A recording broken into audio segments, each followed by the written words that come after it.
आरिसू एक अमीर लड़का है, लेकिन उसकी जिंदगी बेहद अकेली और डिप्रेशन से भरी हुई है। उसकी जिंदगी का इकलौता सहारा एक रहस्यमयी रेडियो शो है जिसकी होस्ट है एक लड़की अपोलो। हर रात अपोलो की आवाज आरिसू के खालीपन को भर देती है।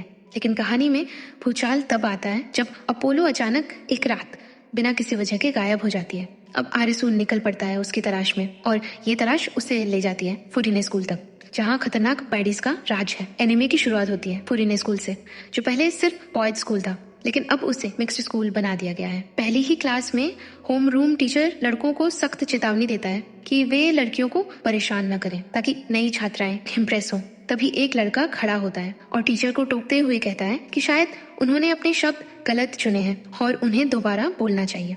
ये सुनकर टीचर हैरान रह जाता है। लड़का आगे बढ़कर कहता है कि वो बहुत परफेक्ट है, इसलिए गलत शब्द उसे समझ नहीं आते। जब टीचर उसका नाम पूछता है तो वो क्लास के सामने आकर खुद का इंट्रोडक्शन देता है। वो बताता है कि उसका नाम है यामाबू आरिसू और वो खुद को परफेक्ट मानता है। आरिसू दावा करता है कि वो आने वाले जापान का फ्यूचर है। फिर वो अपनी पसंदीदा चीजों के बारे में बताता है और आखिर में कहता है, मैं 99% परफेक्ट हूँ। मेरा बचा हुआ 1% तब पूरा होगा जब क्लास की कोई लड़की मेरे कान में आई लव यू बोलेगी। ये सुनते ही पूरी क्लास की लड़कियां चौंक जाती हैं और लड़के सोचने लगते हैं कि अब तो लड़कियां उनसे नफरत ही करेंगी।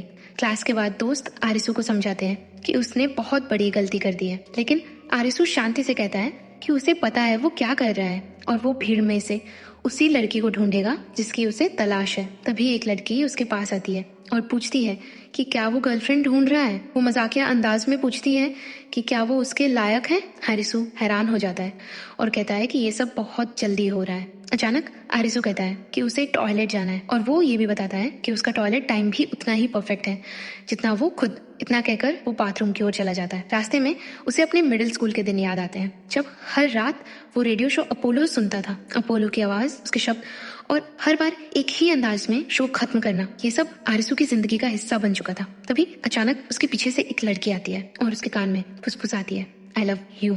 आरिसू सन्न रह जाता है। वो पीछे हटकर पूछता है कि वो कौन और ऐसा क्यों कहा। लड़की बताती है कि उसने सुना था कि आरिसू को गर्लफ्रेंड चाहिए, इसलिए उसने वही किया।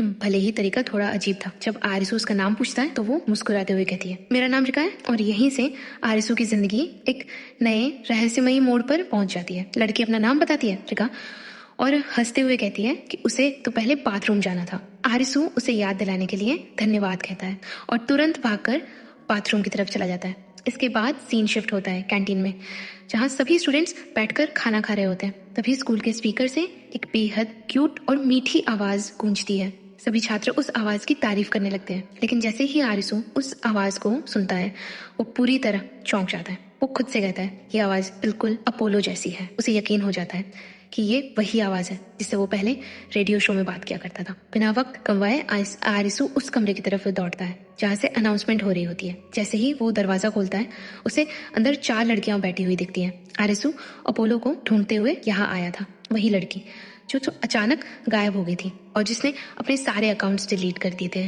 अंदर बैठी चारों लड़कियां उसे देखकर हैरान रह जाती हैं। वो उससे पूछती हैं कि वो कौन है और यहाँ क्यों आया है आखियां। आरिसू खुद भी थोड़ा कंफ्यूज हो जाता है। तभी उनमें से एक लड़की गुस्से में कहती है कि उसने पहले ही मिक्स्ड स्कूल के लिए मना किया था और अब देखो ये लड़का यहाँ तक उनका पीछा करते हुए आ गया। उनकी बातें सुनते हुए आरिसू के दिमाग में एक अजीब सी बात चल रही थी। वो महसूस करता है कि इन चारों की आवाज़ बिल्कुल अपोलो जैसी है और वो ये किसी एक लड़की के लिए नहीं बल्कि चारों के लिए सोच रहा था। यही सबसे बड़ी परेशानी थी। आरिसू समझ नहीं पा रहा था कि असली अपोलो इनमें से कौन है। लड़कियों को भी समझ आ जाता है कि आरिसू किसी खास वजह से यहाँ आया है।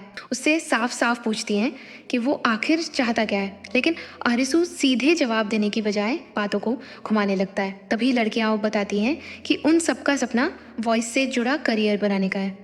कोई यूट्यूबर बनना चाहती है, कोई वॉइस आर्टिस्ट, तो कोई एंकर। ये सुनते ही आरिसू को फिर से अपोलो की याद आ जाती है, क्योंकि उसका भी यही सपना था, वॉइस से जुड़ा कुछ करने का। अब आरिसू मन ही मन सोचता है कि इनमें से ही कोई एक लड़की ही अपोलो है, लेकिन वो अपनी पहचान छुपा रही है। वो ठान लेता है कि चाहे जो भी हो वो पता लगा कर रहेगा कि असली अपोलो कौन है। इसके लिए आरिसू उन्हें बताता है कि अगर उसे सच्चाई जाननी है तो उससे उनके साथ रहना होगा। वो कहता है कि वो भी वॉइस के फील्ड में ही अपना जब करियर बनाना चाहता है और इस ग्रुप को ज्वाइन करना चाहता है, लेकिन लड़कियां उसकी बात सुनते ही मना कर देती हैं। तभी आरिसू अपने अलग ही कॉन्फिडेंस में कहता है, नहीं, मैं ज्वाइन करूंगा और आज से मैं इस क्लब का नया प्रेसिडेंट हूँ। ये सुनकर लड़कियां चौंक जाती हैं और कहती हैं कि वो कुछ ज़्यादा ही बोल रहा है। वो उसे बताती हैं कि इस क्लब की पहली और असली प्रेसिडेंट री है। इस पर आरिसू कहता है कि वो इस क्लब को पहले से कहीं बेहतर बना देगा और अगर वो उनके साथ जुड़ता है तो फ़ायदा सिर्फ उन्हीं को होगा। लड़कियां उसकी बातें सुनकर कंफ्यूज हो जाती हैं। उन्हें समझ नहीं आ रहा था कि ये लड़का आखिर है कौन जो खुद की इतनी तारीफ कर रहा है। थोड़ी देर आपस में डिस्कस करने के बाद आखिरकार लड़कियां उसे अपने ग्रुप में शामिल होने की इजाज़त दे देती हैं।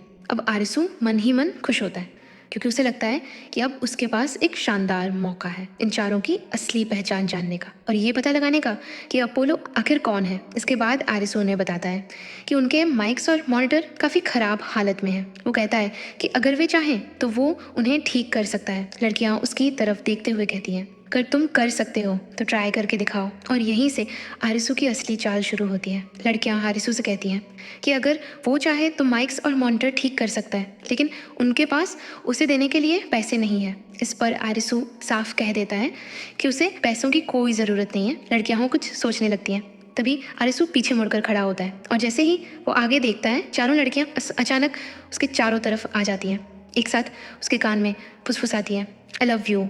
अचानक आरिसू के कानों से खून बहने लगता है। वो पूरी तरह शॉक में आ जाता है और घबराकर पूछता है कि ये सब क्या कर रही है। बिना कुछ और सुने वो वहाँ से भागकर बाहर निकल जाता है। अब वो बाहर दीवार के पास खड़ा होता है और अपने अतीत के बारे में सोचने लगता है। वही रातें जब वो अपोलो से घंटों बात किया करता था, वो पल जब अपोलो ने पहली बार उसे आई लव यू कहा था और उसने भी जवाब में आई लव यू टू बोल दिया था। आरिसू अब खुद को कोस रहा होता है। वो सोचता है कि सिर्फ किसी की आवाज़ सुनकर प्यार का इजहार करना कितनी बड़ी बेवकूफ़ी थी, लेकिन फिर वो मान लेता है कि आज के दौर में लोग ऐसा ही करते हैं। तभी उसके दिमाग में एक और ख़तरनाक ख्याल आता है। वो सोचता है कि जिस वॉइस नोट में उसने आई लव यू कहा था उसे डिलीट करना ही पड़ेगा, क्योंकि अगर वो रिकॉर्डिंग किसी के पास रही तो भविष्य में वही चीज़ उसके लिए मुसीबत बन सकती है, यहाँ तक कि ब्लैकमेल का कारण भी। अब सीन शिफ्ट होता है क्लब रूम में। चारों लड़कियां एक छोटी सी पार्टी कर रही होती हैं। कोई बड़ी पार्टी नहीं, बस आरिसू के क्लब ज्वाइन करने की खुशी में एक छोटा सा सेलिब्रेशन।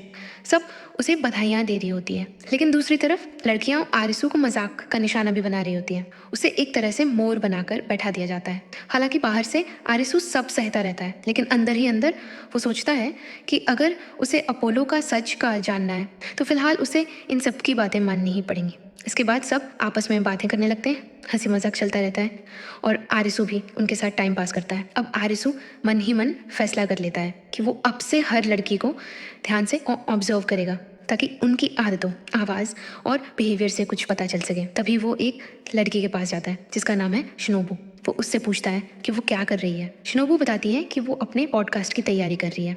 आरिसू सोचता है कि शिनोबू एक बेहतरीन एंकर है। वो स्टूडेंट काउंसिल की वाइस प्रेसिडेंट भी है और स्कूल में हर कोई उसे पसंद करता है। एक तरह से वो सबकी एंजेल जैसी है। शिनोबू आरिसू से कहती है कि अगर वो वहाँ है तो चुपचाप खड़ा रहे क्योंकि उसका पॉडकास्ट शुरू होने वाला है। जैसे ही पॉडकास्ट शुरू होता है शिनोबू अचानक हकलाने लगती है और अजीब अजीब शब्द बोलने लगती है। उसकी बातें किसी को भी ठीक से समझ नहीं आ रही होती। पीछे से आरिसू उससे पूछता है कि वो ये क्या कर रही है, लेकिन शिनोबू उसे चुप करा देती है और कहती है कि वो लाइव है, अगर वो बोलेगा तो सब सुन लेंगे। तभी आरिसू आगे बढ़कर उसका पॉडकास्ट बंद कर देता है।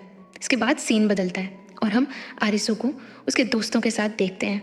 उसके दोस्त गुस्से में उसे डांटते हैं और कहते हैं कि क्या वो पागल हो गया है। वे बताते हैं कि शिनोबू जब हकलाती है तब वो और भी ज़्यादा क्यूट लगती है। लोगों को उसी की यही अदा पसंद है, लेकिन आरिसू उनकी बातों को अनसुना कर देता है और वहाँ से चला जाता है।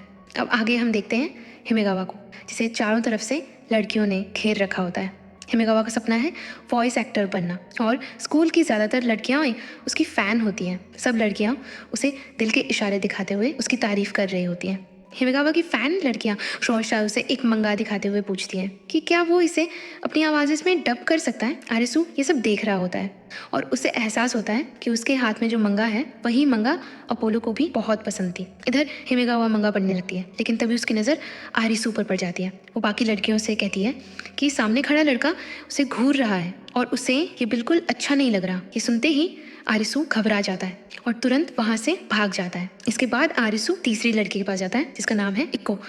इको का सपना है यूट्यूबर बनना और वो अभी लाइव आने की तैयारी कर रही होती है, लेकिन जैसे ही वो लाइव जाती है सिर्फ 5 मिनट में ही लाइव बंद कर देती है। ये देखकर आरिसू गुस्से में से उससे पूछता है कि उसने ऐसा क्यों किया। इको उसे बताती है कि उसके फैंस को यही अंदाज पसंद है, वे हर पल उसकी ज़िंदगी की झलक चाहते हैं और क्योंकि वे उससे प्यार करते हैं इसलिए वो ऐसा करती है। आरिसू को उसकी बात बिल्कुल समझ नहीं आती और वो चुपचाप वहाँ से चला जाता है। इसके बाद वो फिर से शिरोबू के पास पहुँचता है जो अब भी अपना पॉडकास्ट कर रही होती है।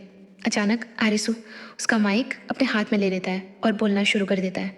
वो कहता है कि लोग इन लड़कियों को ज़रूरत से ज़्यादा सर पर चढ़ा रहे हैं। अगर कोई सिर्फ अपनी आवाज़ के दम पर कुछ बनना चाहता है तो उसे सच्ची आलोचना चाहिए, नकली तारीफ नहीं। आरिसू साफ कह देता है कि जब तक लोग उनकी कमज़ोरियों की झूठी तारीफ करते रहेंगे वे कभी भी खुद को सुधार नहीं पाएंगे। वो सबको कहता है कि अब से उन्हें सच बोलना चाहिए, उन्हें हकीकत दिखानी चाहिए। वो ये भी ऐलान करता है कि अब जब वो इस क्लब का हिस्सा बन चुका है तो वो सबकी पूरी मदद करेगा और बताएगा कि उन्हें क्या सुधारना है ताकि वे भी उसकी तरह परफेक्ट बन सकें। अगर आपको लग रहा है कि ये सुनकर सब ताली बजाएंगे तो ऐसा बिल्कुल नहीं होता। चारों लड़कियां गुस्से में आरिसू को उठाकर उन्हें कमरे के बाहर फेंक देती हैं। अब आरिसू बाहर खड़ा होता है और अंदर से आती उनकी आवाज़ें सुनता है।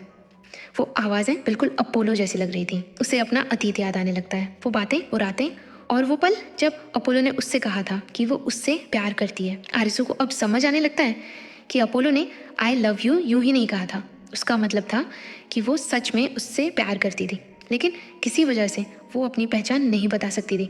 इसका मतलब ये नहीं था कि वो आरिसू को नहीं चाहती, बस कुछ मजबूरियाँ थीं जिनकी वजह से वो सब कुछ नहीं कह पाई। और फिर भी वो इस बात से खुश थी कि आरिसू यहाँ तक पहुँच गया। इन सब बातों को सोचते हुए आरिसू और भी ज़्यादा उलझन और परेशानी में पड़ जाता है, क्योंकि अब सवाल सिर्फ इतना नहीं था कि अपोलो कौन है, बल्कि ये भी था कि वो सच्चाई सामने आने पर क्या सह पाएगा।